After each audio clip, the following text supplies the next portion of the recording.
వృషభ రాశి వాళ్లకు ఈ వారం అనుకూలంగా ఉంటుంది. వివిధ రూపాల్లో గతంలో జరిగిన కొన్ని అంశాలను మళ్ళీ కూడా సమీక్షలు చేసుకోవలసిన అవసరాలు, సందర్భాలు ఎదురవుతుంటాయి. విద్యార్థులకు వివిధ రూపాల్లో పోటీలు పెరుగుతూ ఉంటాయి, లక్ష్యాలు పెరిగిపోతూ ఉంటాయి. ఆ లక్ష్యాలు సాధన చేసుకునేందుకు విద్యార్థులు ప్రతి అవకాశాన్ని వినియోగించుకోవటం, విలువైనటువంటి సమయాన్ని కోల్పోకుండా జాగ్రత్తగా సద్వినియోగం చేసుకునే ప్రయత్నం చేస్తుండాలి. అలాగే వివిధ అంశాల్లో మీరు చర్చలు చేసే సందర్భంలో భవిష్యత్తును దృష్టిలో ఉంచుకొని నిర్ణయాలు తీసుకుంటూ ఉండాలి. కొన్ని సందర్భాల్లో పొరపాట్లు జరిగేందుకు కూడా అవకాశాలు కనిపిస్తున్నాయి. కాబట్టి ఎలాంటి పొరపాట్లు జరగకుండా ఎదుటివారితో మాట్లాడే సందర్భంలో నిజముగా నిజాయితీగా మాట్లాడటం, అలాగే సమస్యలను పునరావృతం చేసుకోకుండా జాగ్రత్తగా మీ యొక్క ప్రయోజనాలను దృష్టిలో ఉంచుకొని మీరు వ్యవహరిస్తూ ఉండాలి.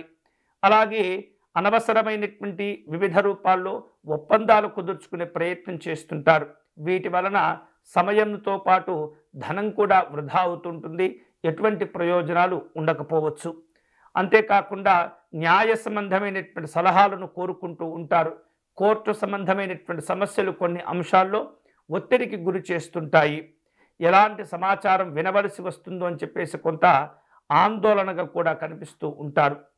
కుటుంబ సభ్యులతో కలిసి తీర్థయాత్రలు, పుణ్యక్షేత్రాలు దర్శనం చేసుకునే అవకాశాలు కనిపిస్తూ ఉన్నాయి.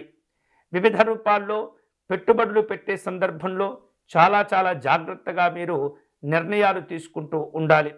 ఈ వారం ఉద్యోగస్తులకు కాస్త ఉపశమనం లభిస్తుంది. వివిధ అంశాల్లో తాము ఇప్పటి వరకు ఎదుర్కొన్నటువంటి ఒత్తిడిని జయించగలుగుతూ ఉంటారు. వ్యాపారస్తులకు అనుకూలంగా ఉంటుంది. ఆశించిన ప్రయోజనాలు, లాభాలు కూడా పొందుతూ ఉంటారు. ఈ వారం వృషభ రాశి వారు వివిధ కళా సంబంధమైనటువంటి కార్యక్రమాల్లో పాల్గొనే అవకాశాలు ఉంటుంటాయి. ఈ కళా సంబంధమైనటువంటి అంశాల్లో ఊహించనటువంటి విధంగా అవకాశాలు కూడా కలిసి వచ్చే సూచనలు కనిపిస్తున్నాయి. వేరువేరు అంశాల్లో, కార్యక్రమాల్లో పాల్గొనేందుకు దూర ప్రయాణాలు చేసే అవకాశాలు కూడా కనిపిస్తున్నాయి. ఖర్చులు కూడా పెరుగుతూ ఉంటాయి. వాటికి అనుగుణంగా మీ యొక్క కార్యక్రమాలను రూపొందించుకునేటటువంటి ప్రయత్నం చేయాలి.